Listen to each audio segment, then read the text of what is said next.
Caroline était seule dans la forêt afin de prendre des photos pour son portfolio. Alors qu'elle se promenait sur le sentier, elle a remarqué une jeune fille qui marchait seule. Lorsqu'elle lui a demandé pourquoi elle se promenait seule dans la forêt, la jeune fille a révélé quelque chose qui a inquiété Caroline. Caroline était une photographe indépendante à succès qui a décidé de poursuivre sa passion pour les arts au lieu de travailler dans l'entreprise de son riche père. Son père a respecté cette décision et a continué à l'intégrer dans son entreprise en lui proposant d'être la photographe officielle de tous leurs événements. Caroline travaillait seule lorsqu'elle n'avait pas de clients afin d'élargir son portfolio. Un jour, elle a décidé de prendre des photos dans une forêt pittoresque près de sa ville afin d'illustrer sa dernière galerie. Alors qu'elle prenait des photos, elle a croisé une jeune fille qui marchait sur le sentier dans la même direction. Elle a remarqué que la jeune fille était seule, sans aucun adulte pour la surveiller. Caroline décide de s'approcher d'elle pour lui demander si elle allait bien. « Je m'appelle Caroline », dit-elle en faisant signe à la jeune fille, qui semblait avoir environ 11 ans. « Qu'est-ce ce que tu fais ici toute seule ?» lui a-t-elle demandé. « Je m'appelle Cara. Je viens ici presque tous les jours. Si est-il le chemin de la maison que je visite ?» lui a expliqué la jeune fille. « Tu visites une maison ici dans les bois ?» demanda Caroline, surprise. Cara acquiesça et désigna la petite cabane dont elle se rapprochait. Dès qu'elles furent tout près de l'habitat, elles virent un homme en sortir. Il avait l'air fatigué et il était évident qu'il était sans abri. « Je suis venu ici pour m'occuper de lui », dit la petite fille en courant vers l'homme pour le serrer dans ses bras. Caroline s'est d'abord inquiétée, jusqu'à ce que Cara dise « Salut, papa. Bonjour, je suis désolée de vous déranger », dit Caroline. « J'ai vu Cara marcher seule et je me suis inquiétée. Je suis contente de savoir qu'elle est avec son père. Si est très bien. Merci de veiller sur elle. Je m'appelle Luc. Cara est la seule enfant que j'ai eue avec mon ex-femme. Je vous en prie, entrez, dit-il en faisant un geste vers la petite maison. Caroline s'exécuta et entra. Elle fut surprise de voir que même si la maison avait l'air vieille, l'intérieur était propre et bien rangé. Il n'y avait presque rien à l'intérieur, à part un lit, une lampe, quelques vêtements et un équipement de cuisine.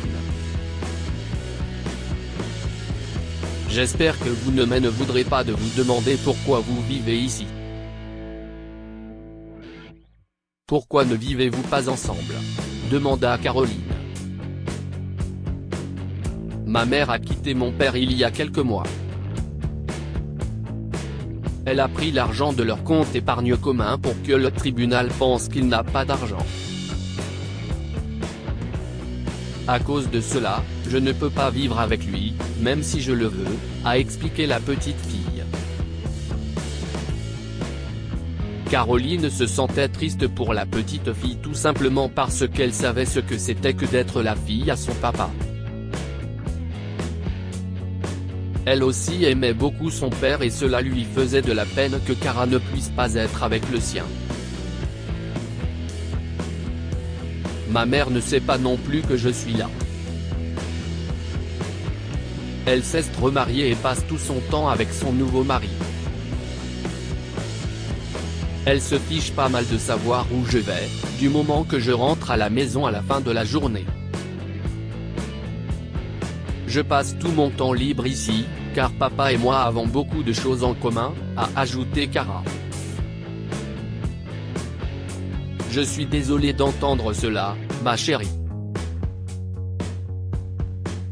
Tu es si jeune pour vivre une telle expérience, ne put s'empêcher de dire Caroline. Luc acquiesça. Je sais que cela me fait mal qu'elle doive vivre tout cela.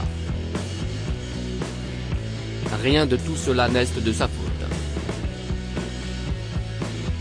Ma femme n'était pas satisfaite de notre vie ordinaire et voulait plus. Je ne pouvais pas le lui donner, alors elle a décidé de divorcer d'une manière aussi désagréable, a-t-il expliqué. Si est la vieille maison de ma grand-mère. Elle voulait prendre sa retraite près d'un lac, alors elle a construit cette maison. Quand mon ex-femme m'a mis dehors, j'ai su que c'était le seul endroit où je pouvais aller, a ajouté Luc. Luc et Caroline ont parlé pendant quelques minutes, tandis que Cara regardait la caméra de Caroline. Elle a découvert que Luc était propriétaire d'une petite entreprise rentable dans la ville voisine, mais qu'il avait dû la fermer lorsque son ex-femme lui avait pris son argent. Le lendemain, Caroline est revenue avec de la nourriture, de l'eau et des vêtements. Luc et Cara n'étant pas encore rentrés, elle les a attendus dehors pendant près d'une heure. Quand ils sont arrivés, ils se sont excusés. Désolé, Caroline. Nous étions en train de nager dans le lac, a expliqué Cara. Pas de soucis, si est parfait. J'ai apporté des repas chauds que nous pourrons déguster. Vous devez avoir faim, dit-elle en souriant et en levant les sacs en papier qu'elle tenait. Tous trois dégustèrent leur repas en échangeant des anecdotes sur le déroulement de leur journée. Au bout d'un moment, Caroline remarqua une boîte en fer scellée par un cadenas et camouflée entre deux armoires en bois. « Qu'y a-t-il dans cette boîte ?» demanda-t-elle. Luc a suivi Caroline du regard, confus. Il n'avait jamais remarqué cette boîte auparavant. Il décida de la sortir et, à l'aide d'une vieille clé, brisa le cadenas pour qu'il puisse voir ce qu'il y avait à l'intérieur. Une fois qu'il l'a fait, ils sont restés bouche bée. Il y avait quelques petits lingots d'or. Comment est-ce possible? Je ne savais pas que ma grand-mère avait une réserve d'or cachée. Cara, nous avons de l'argent. Je vais pouvoir ouvrir mon entreprise et me battre pour ta garde au tribunal, s'écria Luc. Caroline sourit en voyant le bonheur de Luc et de Cara. Elle a alors décidé de plaisanter, tu auras besoin d'une femme pour s'occuper de ta fille pendant que tu seras dans ton magasin. Même si elle ne faisait que plaisanter à ce moment-là, elle n'aurait jamais pensé que ce qu'elle avait dit allait réellement se produire. Caroline s'est assurée d'aider Luc et Cara à chaque étape, proposant même à Luc de louer un petit appartement appartenant à un de ses amis pendant qu'il montait son affaire. Réalisant que Caroline était une femme belle et généreuse qui n'avait que de bonnes intentions pour lui et Cara, Luc a commencé à lui faire la cour. Ils ont commencé à se fréquenter et ont fini par emménager ensemble. Caroline a aidé Luc à gérer son entreprise. Elle prenait des photos du magasin et des articles qu'il vendait et les publiait en ligne. Ils formaient une excellente équipe et le commerce est redevenu rentable en peu de temps. Dès qu'il fut prêt, Luc déposa une requête au tribunal pour récupérer la garde de Cara. son ex-femme s'est à peine battu et il a obtenu la garde complète. Caroline, Cara et Luc ont depuis vécu en famille et sont très heureux. Quelques années plus tard, Luc et Caroline se sont mariés. Le père de Caroline n'a eu que de bons mots pour le mari de sa fille après la célébration. Tu avais raison, ma chérie. Luc est quelqu'un de bien et un excellent homme d'affaires. Je suis heureux que tu l'aies choisi comme mari et que tu aies décidé de l'aider à ce moment-là. Caroline remercia son père, les larmes aux yeux. Merci, papa, de m'avoir donné ces lingots d'or. Je voulais vraiment l'aider. Je n'ai pas pu m'empêcher de te voir en lui, papa. Tu étais dans la même situation quand maman nous a quittés et a pris ton argent. Je ne voulais pas que Cara souffre comme je l'ai été, juste pour se battre afin d'être à nouveau avec toi. Il s'avère que lorsque Caroline a réalisé que Luc et Cara n'étaient pas à la maison lorsqu'elle est revenue ce jour-là dans les bois, elle a demandé à quelqu'un de placer le vieux coffre à l'intérieur de la maison.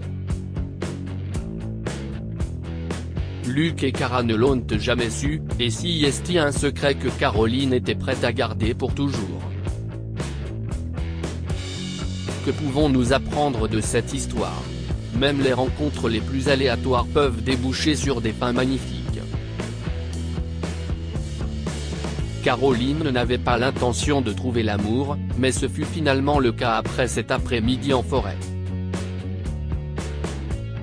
Si est comme si sa rencontre avec Cara était un coup du destin, car elle l'a conduite à Luc, qui est devenu l'amour de sa vie. Il n'est jamais trop tard pour tout recommencer. Après le départ de sa femme, Luc a dû survivre dans une petite maison dans la forêt. Cependant, avec un peu d'aide de Caroline, il a pu rebondir, relancer son entreprise et commencer une nouvelle vie avec elle.